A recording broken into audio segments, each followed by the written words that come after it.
Bonjour à tous, c'est Ria Storm. On se retrouve pour une nouvelle vidéo encore une fois. Donc nous sommes le vendredi 3 novembre 2023. On va se retrouver pour le suivi de la tempête Domingos. Cette fois-ci qui s'est beaucoup plus renforcée par rapport à hier.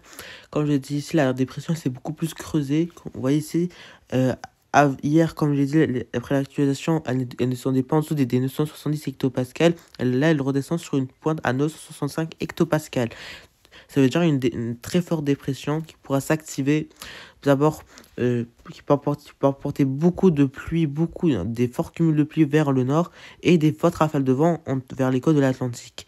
Ces tempêtes concernera surtout entre la Bretagne et l'Atlantique jusqu'au nord-est, surtout. Jusqu'à l'extrême nord et nord-est, en descendant surtout vers les côtes de l'Atlantique, la Gironde, la Vendée et jusqu'aux côtes d'Armor. Donc c'est ce qui pourrait se passer pour la dépression et la tempête Domingos.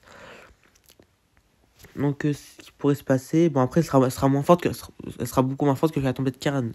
Ça semble logique que la tempête Karen, il faut rendre compte, la tempête Karen, elle était exceptionnelle, une tempête incroyable qui a touché les régions du nord-ouest. C'était quand même exceptionnel d'avoir ça.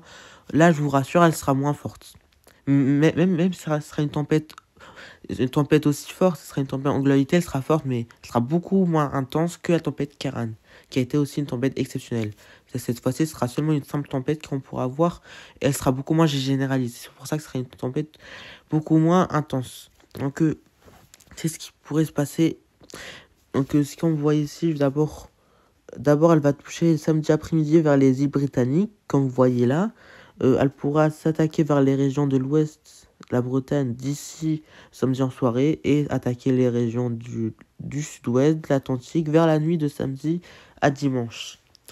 Et la matinée de dimanche vers l'extrême nord, qui peut apporter évidemment beaucoup de pluie, beaucoup de cumul de pluie. Donc ça sera la dernière dépression de la décade de novembre. Donc ça, je ne veux pas plus de 54 heures d'échéance, et ça sera activé. Là, on verra faire de la vidéo si le 60 heures c'est mis. C'est toujours pas mis.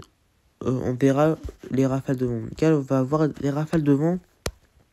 D'abord sur GFS, après on y va sur Arpège. D'abord les rafales de vent, après je vais vous montrer les cumuls de pluie qui sont aussi très intenses. Donc d'abord pour les rafales de vent, les gars, c'est beaucoup plus renforcé. Par contre, l'utilisation, elle s'est toujours pas mise. Pas grave. Je vais vous montrer celle de 0Z. Après, la nouvelle de 6Z.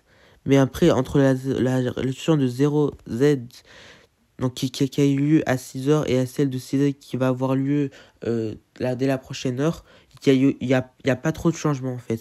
C'est presque la même chose. Ça sera pas beaucoup actualisé en fait. Si ça s'actualise, ça sera beaucoup un peu plus renforcé. Mais dans tous les cas, les autres modèles, après, je pense qu'il s'est réactualisé complètement. Donc, on voyait là, elle attaquera seulement les régions du sud-ouest et la Bretagne. Elle pourra remonter vers les régions de l'extrême nord, le nord-est. Maintenant, vous montrant les cumuls de pluie, l'accumulation de... Non, seulement pas l'accumulation, seulement les vrais cumuls de pluie. Parce qu'on a déjà eu des bons cumuls de pluie d'ici là au début de la semaine. Pour s'en forcer, regardez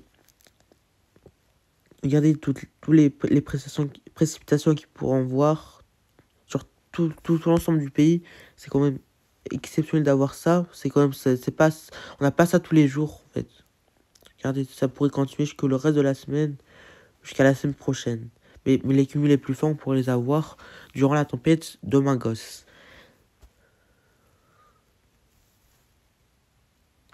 Donc, ce qu'il pourra avoir.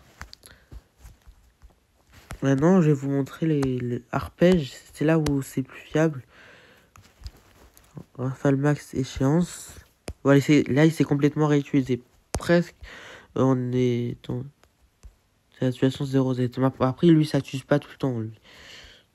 Je vais montrer jusqu'à la fin pour qu'on pourra avoir ensemble les rafales de vent qui pourra avoir en globalité. Moi, j'aurai surtout sur du, comme vous voyez là, sur du 85 à 90, pas grand chose. Par contre, on y va vers les régions du sud-ouest et le centre, vers le nord-est, on pourra avoir 90, 100 par 70 km/h. Et vers les côtes de l'Atlantique, 120 à 130 km/h localement. Voire localement 140, mais 140, je pense pas, mais pour atteindre en moyenne entre 120 et 140 km/h, 140, ça sera plutôt local. C'est ce qui pourra avoir en moyenne entre 120 et 130 km/h vers les côtes de l'Atlantique. Donc voilà ce qui pourrait se passer. Donc là, comme je vous montrer, je pourrais attaquer d'abord les îles britanniques pour la journée de samedi. Ensuite, une fois qu'elle sera passée sur l'Atlantique, le golfe de Gascogne, elle pourrait jusque toucher d'abord la Bretagne en fin d'après-midi, en début de soirée, et toucher après les côtes de l'Atlantique dans la nuit de samedi à dimanche. Et se décaler en matinée de dimanche, elle pourrait s'évacuer en matinée de dimanche vers les régions du nord-est et du centre. Donc c'est ce qui pourrait se passer en globalité pour la tempête Domingos. Donc je montre, mettez Raphaël devant, je vais voir moi, c'est bon qu'il pourra voir. Donc voyez ici. Donc c'est bon pour cette vidéo, j'espère qu'elle vous aura plu. On se retrouve peut-être ce soir, potentiellement. Si je fais pas ce soir, on se retrouve demain. Demain, je pourrai. Donc à ce soir ou demain pour une nouvelle vidéo pour en parler. Bye.